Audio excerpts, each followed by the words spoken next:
Hi friends, welcome back to Academic Platform. So guys, today in this lecture I am going to discuss you all about human resource management, where we are picking up a topic of performance appraisal in today's lecture. So please keep watching this lecture, and if you will like it, then please recommend to others, share with others and subscribe my channel for the upcoming updates. Guys, this lecture is suitable for the BCom final year students and also who are preparing for NET JRF for assistant professor in management subject or as well as in OMS. Guys, today in this lecture we are going to discuss about performance appraisal. That what is the meaning of performance appraisal and why performance appraisal plays a most dominant role in organization. How performance appraisal helps in the overall growth of employees. Guys, सबसे पहले हम लोग discuss करेंगे performance appraisal के बारे में कि performance appraisal हमारे ऑर्गेनाइजेशन के अंदर किस तरह से मेजर रोल प्ले करता है. गाइस, परफॉर्मेंस अप्रेजल का मतलब होता है एम्प्लॉयज की परफॉर्मेंस को बूस्ट करना, एम्प्लॉयज की परफॉर्मेंस को बेसिकली एनहांस करना ताकि वो ज़्यादा से ज़्यादा कंट्रीब्यूशन दे in order to achieve their goals on time. Guys, अगर हम बात कर रहे हैं एम्प्लॉयज की, तो एम्प्लॉयज हमारे ऑर्गेनाइजेशन के अंदर बहुत ही डोमिनेंट रोल प्ले करते हैं. Employees play a most dominant role in business organisation because top level managers जो होते हैं उनका काम होता है ऑब्जेक्टिव्स बनाना, प्लान्स बनाना, पॉलिसीज बनाना. Middle level managers and lower level managers का जो काम होता है वो उन प्लान्स को इम्प्लीमेंट करने का होता है.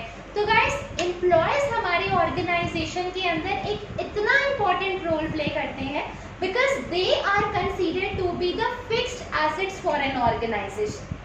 एम्प्लॉयज की परफॉर्मेंस को अप्रेज करना हर ऑर्गेनाइजेशन के लिए, चाहे आपका ऑर्गेनाइजेशन स्मॉल स्केल पे हो, मीडियम स्केल पे हो या लार्ज स्केल पे हो, बहुत ही इम्पोर्टेंट रोल प्ले करता है.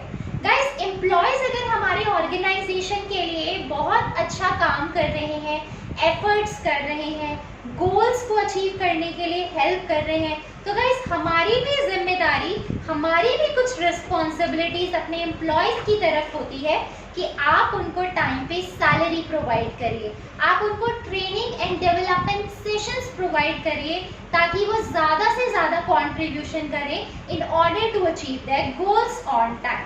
गाइस, एम्प्लॉयज का जो कंट्रीब्यूशन है हमारे ऑर्गेनाइजेशन के अंदर सबसे डोमिनेंट रोल प्ले करता है.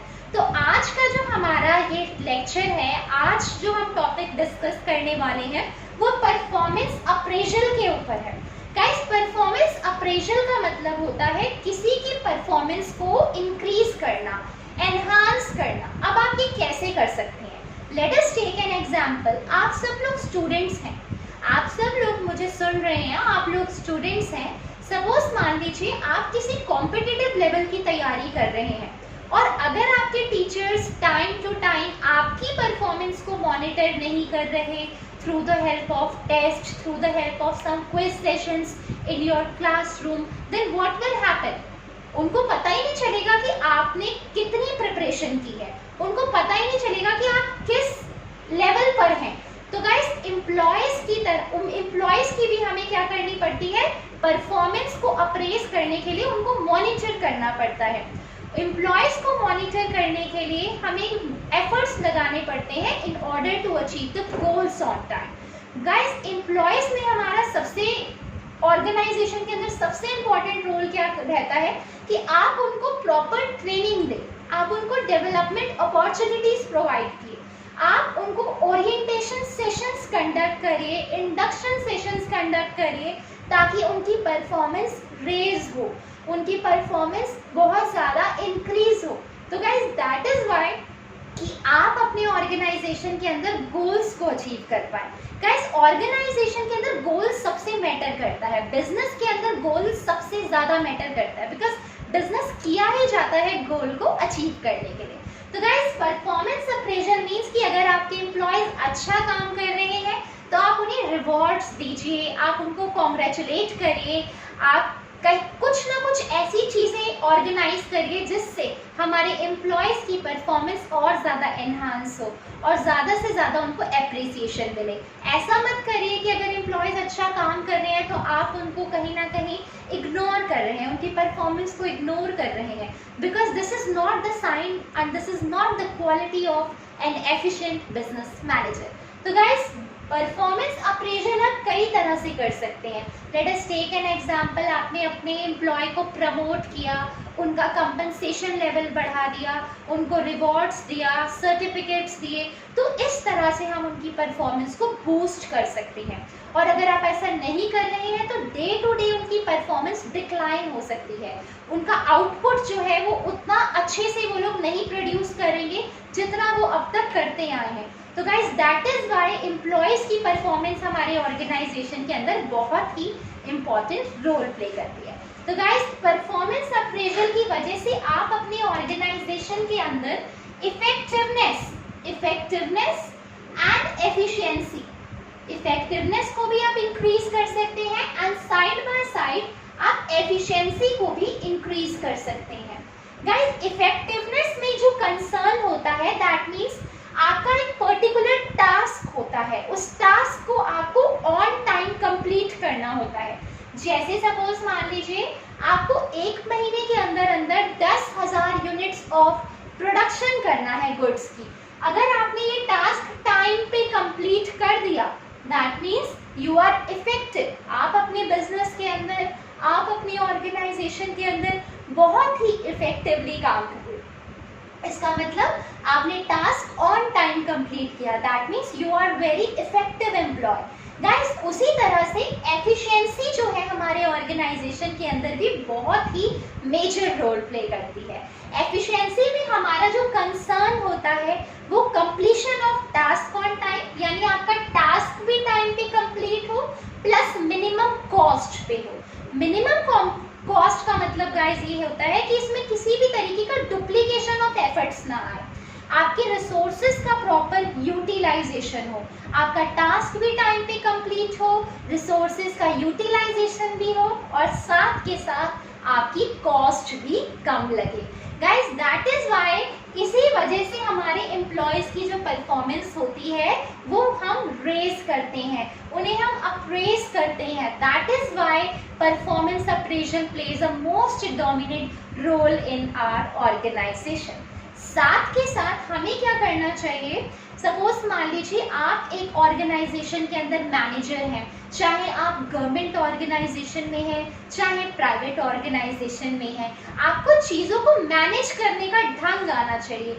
आपको एम्प्लॉयज़ की परफॉर्मेंस को टाइम टू टाइम मॉनिटर करना है, उनसे फीडबैक लेना है कि अगर मैंने आपको ये टास्क दिया तो आपने वो टास्क कितने टाइम में कंप्लीट किया, क्या आपसे किसी तरह से रिसोर्सेज का वेस्टेज तो नहीं हुआ। तो इस तरह से हमें उनसे फीडबैक लेने चाहिए। अगर हमारे एम्प्लॉयज़ के पास कुछ अच्छे आइडियाज़ हैं, कुछ ऐसे सजेशंस हैं जिससे हम अपने बिजनेस को कहाँ से कहाँ पहुँचा सकते हैं, this is also means employees का पार्टिसिपेशन भी करना परफॉर्मेंस अप्रेजल का एक पार्ट है। क्योंकि हम जितने ज़्यादा एम्प्लॉयज़ को पार्टिसिपेट करने के लिए बुलाएंगे, इनवाइट करेंगे, इससे एम्प्लॉयज़ हमारे मोटिवेट होते हैं। अगर हम उनसे फीडबैक लेंगे तब भी हमें पता चलेगा कि हमारे बिजनेस के अंदर कहाँ कहाँ डेविएशंस आ रहे हैं, कहाँ हमारे बिजनेस के अंदर इम्प्रूवमेंट की ज़रूरत है। तो गाइस, इस तरह से हम परफॉर्मेंस अप्रेजल के टॉपिक को आई होप अच्छे से समझ गए होंगे। तो guys, without wasting time, let's move on to the process of performance appraisal. That process क्या होता है? Process of performance appraisal, performance appraisal. आज हम पढ़ेंगे गाइस कि प्रोसेस क्या है, परफॉर्मेंस को अप्रेज करने का प्रोसेस क्या है। तो गाइस, सबसे पहला जो हमारा प्रोसेस होता है वो होता है setting standards. Setting standards, guys setting standards का मतलब क्या होता है कि सबसे पहले आपको अपने को स्टैंडर्ड सेट करने हैं। स्टैंडर्ड सेट करना मीन्स कि सबसे पहले आपको आपका एक गोल सेट करना है। सपोज मान लीजिए आप कोई भी बिजनेस कर रहे हैं तो सबसे पहले क्या चीज इंपॉर्टेंट है? गोल। गोल इंपॉर्टेंट है कि आपने जो बिजनेस स्टार्ट किया ये आखिर किस लिए किया, क्या इसका कोई पर्टिकुलर गोल था, क्या कोई ऑब्जेक्टिव था जिसके लिए आपने बड़ी बड़ी स्ट्रैटेजीज बनाई, प्लान्स बनाए, पॉलिसीज बनाए, आखिर क्यों बनाए? सपोज मान लीजिए आप सब लोगों का भी एक ड्रीम होगा, एक गोल होगा कि आपको बहुत अच्छी परसेंटेज से क्वालिफाई करना है कोई भी कॉम्पिटिटिव लेवल एग्जाम। तो guys this is your goal. Similarly business के अंदर भी सबसे पहला हमारा जो परफॉर्मेंस अप्रेजल का प्रोसेस होता है उसमें सबसे पहली चीज जो मैटर करती है that is setting up the standards और गोल, कि आप अपने बिजनेस के अंदर क्या चीज अचीव करना चाहते हैं।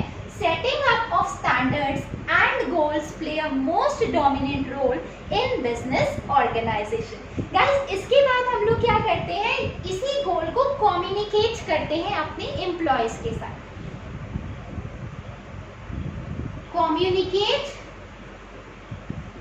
द सेट स्टैंडर्ड्स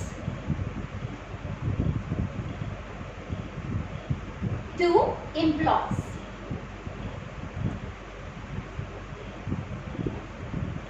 गाइस जो आपने सेट स्टैंडर्ड्स बनाए हैं, जो आपने सेट स्टैंडर्ड्स फॉर्मुलेट किए हैं, अब आप सेकंड स्टेप में क्या करते हैं, आप इन्हीं सेट स्टैंडर्ड्स को कम्युनिकेट करते हैं अपने एम्प्लॉयज के साथ।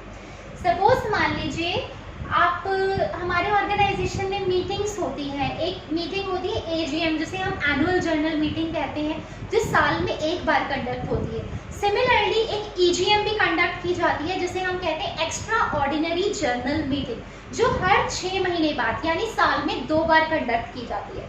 गाइस इन मीटिंग्स के दौरान हम लोग क्या बात करते हैं कि सेट तो कर लिया भाई, टॉप लेवल मैनेजर्स ने अपने गोल सेट कर लिए, प्लान्स बना लिए, पॉलिसीज बना लिए। अब बारी आती है इन्हीं सेट स्टैंडर्ड्स को अपने एम्प्लॉयज से कम्युनिकेट करने की कि we are expecting this from our organisation. हमारा ऑर्गेनाइजेशन आप लोगों से ये चीजें एक्सपेक्ट कर रहा है।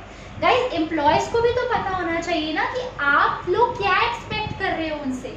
एम्प्लॉयज बेसिकली अगर ऑर्गेनाइजेशन आपको कोई टास्क दे रहा है तो आपको भरोसा करके दे रहा है, तो उनकी भी एक जिम्मेदारी होती है आपके लिए कि आपको बताए, आपको कन्वे करे कि हम आपसे ये चीजें एक्सपेक्ट कर रहे हैं और आपको ये टाइम पे कंप्लीट करके हमें प्रॉपर फीडबैक देना है। तो गाइस सबसे पहले हम बनाते हैं goals, setting up the standards कि हमारा ऑर्गेनाइजेशन क्या चीज अचीव करना चाहता है, और इसी चीज को हम कम्युनिकेट करते हैं अपने एम्प्लॉयज के साथ। सपोज मान लीजिए मैं आपको एक एग्जांपल लेती हूँ, let us take an example. आप एक प्रोडक्शन मैनेजर हैं। प्रोडक्शन मैनेजर का काम क्या होता है, गुड्स को प्रोड्यूस करना। सपोज मान लो ये मार्कर है, अगर सपोज मान लीजिए मैंने आपको एक टास्क दिया, मैं एक प्रोडक्शन मैनेजर हूँ और आप सब लोग मेरे एम्प्लॉयज हैं। सपोज मान लीजिए कि आज मैंने आपको एक टारगेट दिया, एक नया फाइनेंशियल ईयर हमारा स्टार्ट हो रहा है, तो सपोज मान लीजिए अप्रैल के मंथ में आपको 1 महीने के अंदर अंदर 10,000 यूनिट्स का प्रोडक्शन करना है। यानी इस तरह के मार्कर्स आपको 10,000 यूनिट्स 1 महीने के अंदर प्रोड्यूस करने हैं, आपको बनाने हैं। तो हमारा क्या, हमने क्या एग्जाम्पल लिया, सपोज मान लो 1 मंथ में आपको 10,000 यूनिट्स प्रोड्यूस करना है, 10,000 यूनिट्स का प्रोडक्शन करना है, 10,000 यूनिट्स आपको प्रोड्यूस करना है। सपोज अब आपने इसी चीज को आपने अपने एम्प्लॉय से कम्युनिकेट किया कि हमारा ये टारगेट है, आपको 1 महीने के अंदर अंदर 10,000 यूनिट्स ऑफ मार्कर्स प्रोड्यूस करने हैं।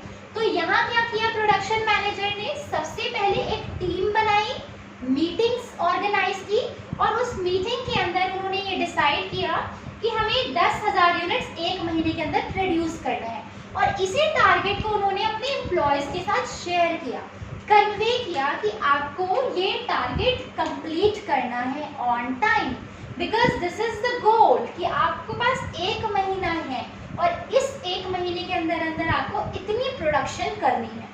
अब now what comes next? Next is measurement of actual performance. Measurement of actual performance. Suppose मान लीजिए गाइस कि यहाँ पर तो हमने अपने एम्प्लॉयज को कन्वे किया कि आपको एक महीने के अंदर अंदर 10,000 यूनिट्स प्रोड्यूस करना है. अब एम्प्लॉयज के पास एक टारगेट आ गया. अब इस टारगेट को लेकर वो अपने स्टेप्स आगे बढ़ाएगा. स्टेप्स आगे बढ़ाएगा मतलब इस टारगेट को कंप्लीट करने के लिए वो एफर्ट्स करेगा. एफर्ट्स करेंगे ज़्यादा से ज़्यादा ताकि ये टारगेट जो असाइंड टारगेट है वो ऑन टाइम कंप्लीट हो पाए. तो गाइस अब सपोज मान लीजिए हमारा जो ग्रुप है एम्प्लॉयज का, उन्होंने एक महीने के अंदर अंदर जब हमने एक्चुअल परफॉर्मेंस मेजर की कि क्या हमारे एम्प्लॉयज ने ये टारगेट एक्चुअली में परफॉर्म किया या नहीं, तो हमें पता चला एक्चुअल परफॉर्मेंस को मेजर करने के बाद हमें पता चला कि एक महीने के अंदर अंदर हमारे एम्प्लॉयज ने 8,000 यूनिट्स प्रोड्यूस की है, यानी 8,000 मार्कर्स प्रोड्यूस किए हैं. दैट मीन्स क्या उन्होंने हमारी एक्सपेक्टेड परफॉर्मेंस के ऊपर वो लोग खरे उतरे? नो. क्या उन्होंने हमारी एक्सपेक्टेड परफॉर्मेंस को कंप्लीट किया? नो. क्यों? क्योंकि यहाँ पर जो डेविएशन आ रहा है, यहाँ पे डेविएशन जो आ रहा है वो 2,000 यूनिट्स का आ रहा है. 2,000 यूनिट्स उन्होंने कम प्रोड्यूस की. तो गाइस 2,000 यूनिट से हमारा टारगेट जो है वो डेविएट हो गया. हो सकता है इट माइट बी पॉसिबल हमारी ऑर्गेनाइजेशन के अंदर कहीं प्लान्स में कमी होगी, कहीं पॉलिसीज अच्छी से नहीं बनी होगी, हमने चीज़ों को ऑर्गेनाइज नहीं किया होगा. हो सकता है हमने रिसोर्सेज का वेस्टेज भी किया, हो सकता है हमने चीज़ों को कंट्रोल नहीं किया. तो गाइस इस डेविएशंस के कई रीजंस हो सकते हैं कि अगर मैंने आपको एक टारगेट दिया था कि आपको एक महीने के अंदर अंदर 10,000 यूनिट्स प्रोड्यूस करने हैं और आपने एक्चुअली में कितना किया? आपने 8,000 यूनिट्स प्रोड्यूस किया. तो 2,000 यूनिट्स आखिर कम क्यों हुए? इसके पीछे कई तरह के रीजंस हो सकते हैं. तो गाइस इसका मतलब ये नहीं है कि आप अपने एम्प्लॉयज को बार बार डिस्करेज करोगे, आप उन्हें डीमोटिवेट करोगे. आपको क्या करना है? Your work is to perform appraise, यानी आप उनकी परफॉर्मेंस को अप्रेज करो. जहाँ जहाँ गलतियाँ हुई हैं उन्हें गाइड करो, उनसे फीडबैक लो ताकि वो मिस्टेक्स जो उनसे आज हुई है वो बाद में ना कर पाए. सपोज मान लीजिए आपकी क्लास 11th में मार्क्स अच्छे नहीं आए. अब जब आप 12th में बच्चा जाता है तो पेरेंट्स, टीचर्स, फिलोसफर्स, उनके गाइडर्स उनको क्या करते हैं? उनको गाइड करते हैं प्रॉपर्ली कि जो गलतियाँ आपने 11th क्लास में की, जहाँ आपका ध्यान इधर उधर की चीज़ों में डाइवर्ट होता था, वो गलतियाँ आप 12th में मत करिए. आप 12th को सीरियस लीजिए ताकि आपकी परफॉर्मेंस और ज़्यादा यहाँ पे अप्रिशिएट करे लोग. तो गाइस यही काम हमारे ऑर्गेनाइजेशन के अंदर बॉस का होता है, सुपीरियर्स का होता है कि अगर आपके टारगेट टाइम पे कंप्लीट नहीं हुए तो किसी को डिस्करेज करने की ज़रूरत नहीं है. उनकी परफॉर्मेंस को अप्रेज करो, उनको और ज़्यादा ट्रेनिंग दो, डेवलपमेंट अपॉर्चुनिटीज़ प्रोवाइड करो, उनको काउंसलिंग सेशंस दो ताकि साथ के साथ हमारे एम्प्लॉयज़ की परफॉर्मेंस अप्रेज हो. Guys that is why measurement of actual performance से हमें क्या मिलता है कि एक्चुअली में हमारी ऑर्गेनाइजेशन के अंदर उन्होंने कितना प्रोडक्शन किया.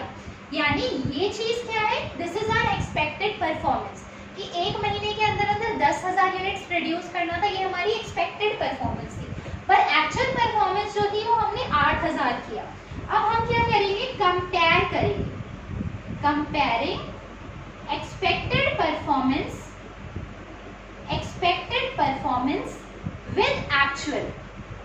with actual performance.